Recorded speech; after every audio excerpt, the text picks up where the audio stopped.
விஜய் யாரிடமிருந்து ஓட்டை எடுக்கிறார் அப்படின்னா, ஓட்டு இருக்கிற எல்லார்கிட்ட அவர் ஓட்டு எடுக்கிறார். இன்னைக்கு எல்லாருமே அடி வயித்துல எரிமலையோட, வெறும் நெருப்பெல்லாம் இல்ல, எரிமலை பொங்கக்கூடிய இடத்துல எல்லா பொலிட்டிக்கல் பார்ட்டிஸும் இருக்கிறாங்க. இந்த டூருக்கு போனவங்களும் நிம்மதியா இருக்க முடியல, போகாம இருக்கிறவங்களாலயும் நிம்மதியா இருக்க முடியல. வீட்ல இருந்தாலும் பிரச்சனையா இருக்கு. என்ன ஆகும், என்ன ஆகும் அப்படின்னு இருக்கிற அத்தனை கட்சிகளும் அவங்க மெயின் பார்ட்டிஸா இருந்திருக்கலாம், அல்லது கூட சபார்டினேட்ஸா போய் ஜாயின் பண்ண அலையன்ஸ் பார்ட்டிஸா இருக்கலாம், தனியா நின்னவங்களா இருக்கலாம். எல்லாருமே விஜய தவிர்த்துட்டு 2026 எலெக்ஷன நம்ம முடிவு பண்ண முடியாது. பேச முடியாது. நீங்க ஒரு எந்த சார்பும் இல்லாமல் இத டாக்குமெண்ட் பண்றீங்கனாலும், ஃபேக்டர் நீங்க குறிப்பிட்டதைப் போல, அவரோட இம்பாக்ட் என்னவா இருக்கும் அப்படிங்கிறது ரொம்ப ப்ராமினன்ட்டான ஒரு விஷயமா இருக்கு.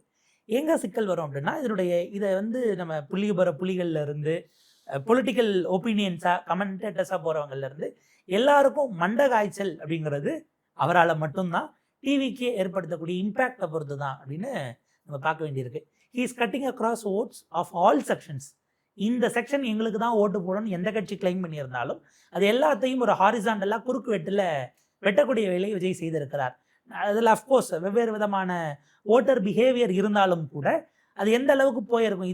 இது வந்து 0 இம்பாக்ட் விஜயோடது இந்த செக்டாருக்குள்ள இருக்கும்னு நீங்க எதையுமே சொல்லிட முடியாது.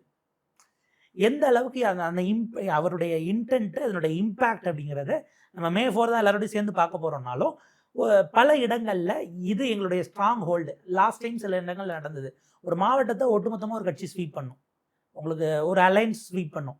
கோயம்புத்தூர் எடுத்தாலும் சரி, இந்த பக்கம் திருச்சியில டிஎம்கே பண்ணாங்க. சென்னை எடுத்துக்கலாம். இந்த முறை யாருக்குமே அப்படி ஒரு ஹோமோஜெனிஸா ஒரு மொத்த மாவட்டத்தை ஒரு அலையன்ஸ் எடுக்கிறது அப்படிங்கிறது வாய்ப்பு இல்லைன்னு நான் ப்ரெடிக்ட் பண்றேன். அதற்கு காரணம் விஜய் அவர்களாக இருப்பார். இது என்னுடைய முதற்கட்ட பார்வையா இருக்கு. எல்லா ஸ்ட்ராங் ஹோல்ட்ஸும், அதாவது அவங்களுடைய பலம் பலவீனங்களை தாண்டி அவர் தான் டிசைட் பண்றாரு. ஒரு ஆன்டகனிஸ்டா இருந்து யாரு போக போறாங்கிற கிங் மேக்கரா அவர் மாறுறாராங்கிறது என்னுடைய ஃபர்ஸ்ட் அப்சர்வேஷனா இருக்கு. King maker. King maker. So இந்த வார்த்தையிலேருந்து ஆரம்பிக்கிறேன். கிங் மேக்கர் அப்படின்னு ஒரு வார்த்தையை, புன்னை மாதிரி ஒரு ஆள் வந்து கிங் மேக்கர்னு ஒருத்தர் சொல்கிறாருன்னா அதில் ஒரு பெரிய ஆழம் இருக்குன்னு நான் நம்புகிறேன். ஏன்னா அவர் வந்து சும்மா சொல்லக்கூடிய ஒரு ஆள் கிடையாது.